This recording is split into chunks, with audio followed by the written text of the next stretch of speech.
40 বছর ধরে রাজনীতি করছে, আর আমি আজকে এসে রাজনীতি থেকে যেতে পারবো। উনি 40 বছরে উনি না একটা চাকরি করছেন, না একটা ব্যবসা করছেন। উনি চলেন কেমনে? ওনার ইনকামে খায় কি? হ্যাঁ, আমি তো 40,000 মানুষের কি বলে কর্মসংস্থান করছি।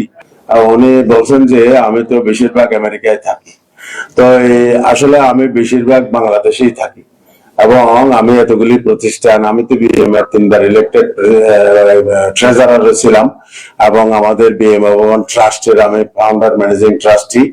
তো আমি আসলে স্টুডেন্ট লাইফ শেষ করে 4 বছর ইরানে চাকরি করছি। তো আমার কন্ট্রাক্ট ছিল 10 বছরের, কিন্তু আমি প্রতি বছরে ছুটিতে আসতাম, কিন্তু 4 বছর পরে এসে আমি আর যাই নাই। এখানে দেখলাম যে স্বাস্থ্য সেবা অপ্রতুল, মানুষকে একটা এনজিওগ্রাম করার জন্য ইন্ডিয়া যেতে হয়, ঢাকা যেতে হয়, তো ইত্যাদি দেখে আমি দেশে থেকে গেছি। তো স্বাস্থ্য সেবা নিয়ে তখন থেকেই, তো যেহেতু আমি ডাক্তার, সেজন্য আমি পেশাজীবী ইয়াতে সীমাবদ্ধ ছিলাম। কোয়ালিটি রাজনীতিতে, কোয়ালিটি পরিবর্তন হওয়া দরকার। আপনার আমি যেটা কাজ করতে যাইয়া আমি যেটা স্টাডি করছি, আমাদের হচ্ছে সীমাহীন দুর্নীতি আর মেধাহীন প্রশাসন।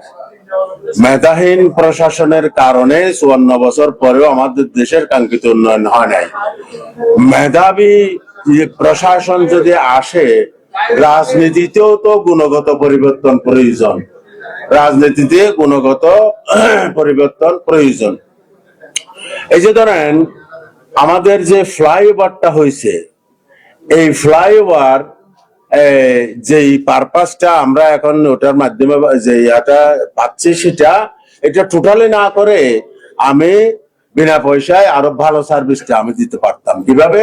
মনে করেন বহদ্দারহাট থেকে এয়ারপোর্ট পর্যন্ত ফ্লাইওভার হয়েছে কথার কথা, তাহলে আমি যদি মাঝখানে 2টা লাইন এক্সপ্রেসওয়ে ওদিকে যাবে, 2টা লাইন এক্সপ্রেসওয়ে ওদিক থেকে আসবে, আর 2টা লাইন রাইট সাইডে সার্ভিস রোড থাকবে, 2টা লাইন লেফট সাইডে সার্ভিস রোড থাকবে, তাহলে টোটাল স্পেসটা যদি আমার ফাংশনিং থাকে, তাহলে আমি ফ্লাইওভার করে নিচে যেটা ইনেকটিভ করে দিছি, তাহলে এবং এতগুলি টাকাও খরচ করছি, এবং ফ্লাইওভার থেকে আমি প্রয়োজনীয় এক্সিট পাচ্ছি না, যেখানে আমার নামা দরকার নামতে পারতেছি না, যেখানে ওঠা দরকার উঠতে পারতেছি না।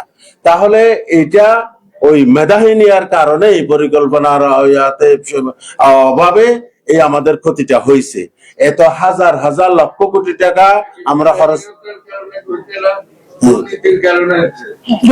ওখানে আবার দুর্নীতি হচ্ছে, কাজের দুর্নীতি, আর পরিকল্পনার কারণে হচ্ছে আমার ওইটা ইয়া হয়েছে।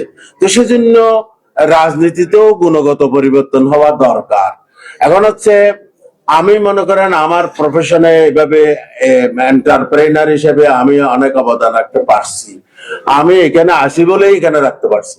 আমাকে যদি আপনি ওখানে দেন, তাহলে ইনশাল্লাহ আমি ওখানেও অবদান রাখতে পারবো। কারণ আমার কাছে এই যে মনে করেন বস্তি, এই বস্তিগুলা আমি যেটা চিন্তা করি, এটা তো আমি এখন রাজনীতিতে আসছি বলেই দেখতেছি। তা আমি দেখতেছি যে এইটা সরকারি ভাবে উদ্যোগ না নিলে কিয়ামত পর্যন্ত এরকম থাকবে।